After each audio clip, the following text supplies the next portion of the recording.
Other than the transition offense in the second half, what'd you guys do better? Yeah, it's hard to put my finger on it. I mean, we did get clean stops and really get out and run. That's where we got some good points. And we had some guys probably make some shots. So I don't think second half we took a hurried shot. I thought first half we took 4 or 5.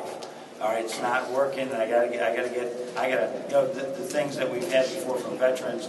Now, who are those veterans that were going to help us out there? And maybe we tried too hard. But it was a stagnant first half, that's for sure. Right over here with Neil.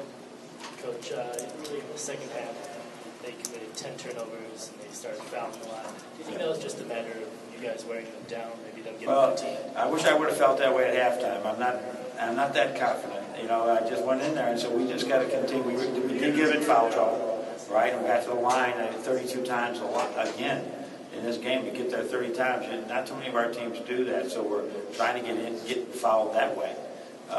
But, you know, if I felt, like I said, if they had 43 points at halftime, I would have felt differently. If they had 23 points at halftime and shot 33%. The offense had to make a couple shots, but like I said, there is, you know, the guys that are out there on that floor right now, you know, they might have had a couple good games, but they never had to make those big plays in games that Trey and Tim used to always make. So somebody had to make a few, and everybody shared. Staying in the back with Andy. Defense was big in the second half. How impressed are you that those young guys were able to hold them without any points for an entire 10-minute stretch? Well, especially when we go to our bench, then we bring Zach and Jordan off to the bench. That's a pretty good two defensive guys to come off, as well as Spike. But it was, you know, they got the steal on a turnover. They had 2 baskets on stupid passes, really, and that was 4 of their 6 that's 2 of their 6 baskets in the second half. So the defense was really good, and then we get out and get some clean rebounds and made some plays in transition. Right in the front middle, Joe.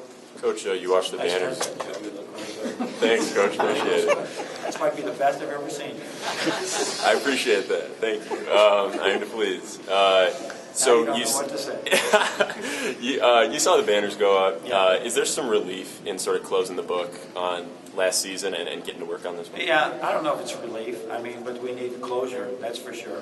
But I like I said, I was fascinated. You were all fascinated. How did they do that? Go up that way? It was a great experience, and I really sat there and just looked at it, because to have those 2 banners with our teams is a great step in the right direction. And let's put some more up. Right down in front with Rod. John, talk about picking that starting lineup, and then also how Karras and Derek individually performed for you tonight. You know, as we went through this thing, we gave everything. We gave 30 practice days of trying to find some way to play with 2 big guys, and really, it wasn't about that. It was about Karras LeVert. Let's get him on the floor any way that we can, and so that was our thoughts. We've played that way before. And while now we're changing things, we have a lot of people playing in better space than we ever have before.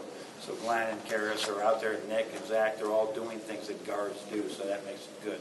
But that's a lineup that you will probably see quite a bit this year at different times while we wait for Mitch's return. And how they played, Karras and Derek. Yeah, they play off each other really well.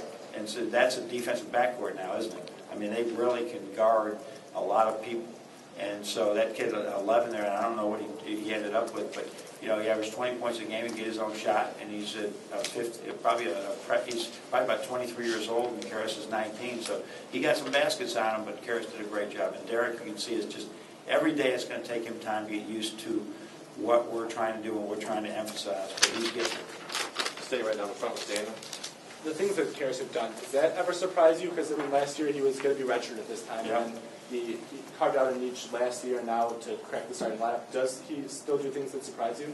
Yeah, his quickness in the his second dribble is really. I mean, he's got a good first step, but his second dribble there, he just explodes by people, and then you complement that with a really solid 3-point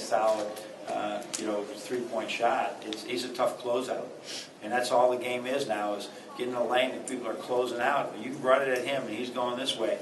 He's tough to stop, and he's learning more about spacing on the floor and who's open. But he did. We put him in a couple of pick and rolls at the end just so that he could see up over the top a little bit better, and he made 2 really good plays.